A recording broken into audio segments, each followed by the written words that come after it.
I compiled a resource called Bucket Drumming for Piano Teachers with Marie Lee and Heather Nanny, because we all decided we wanted to do something with bucket drumming for the summer.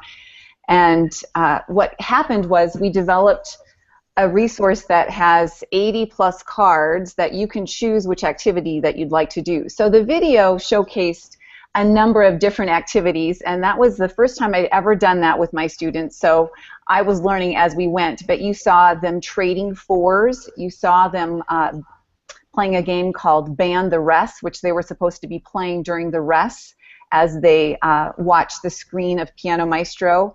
Let's see, you saw them come up with all kinds of crazy combinations of instruments, which I'll talk about in just a minute. And you also saw them playing and reading from tissue boxes like this.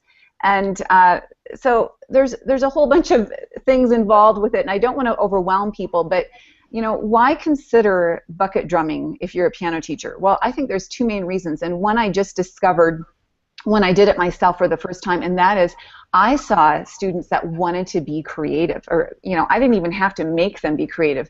They said, Miss Leila, do you have another bucket? And hey, can I use this? And they suddenly made their own drum set. You know, I called it a junkyard drum set, that they had so much fun, and that was not something that I asked them to do. They discovered that all on their own. So number one, it created a really neat, free environment to be creative, and I wasn't expecting that, but it happened.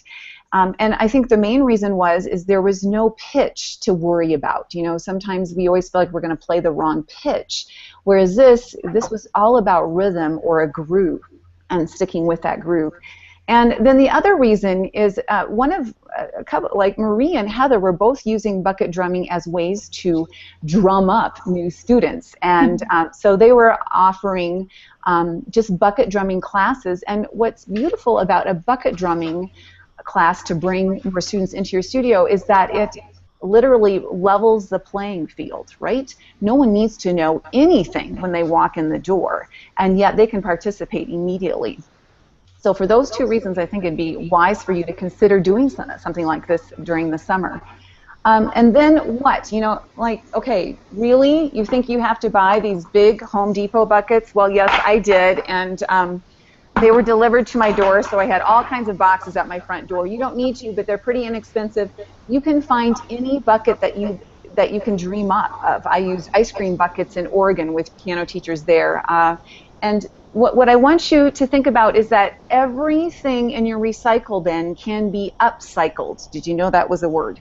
So, for instance, this could become a drum right here, all right? My family is huge into mixed nuts from Costco. It turns into a great rattle, but also can be a drum as well. Don't forget about these. You probably use plenty of these in your studio. These are really excellent as well. I love to use these as bowling pins for different reasons, but you could also fill these up as rattles. I'm using pasta shells for the rattles. My husband plays tennis. These are probably one of my favorite rattles right here. And then never throw away any of those little Easter eggs. You can use them for matching games, but you also can fill them with pasta and make little rattles like that. So it's really easy to come up with some drums without spending too much money on anything. And then using these in a group, you saw that in a group setting, you could design a whole camp around that. But then what I would suggest doing is definitely reinforce what was talked about during that camp or during the group back on the bench.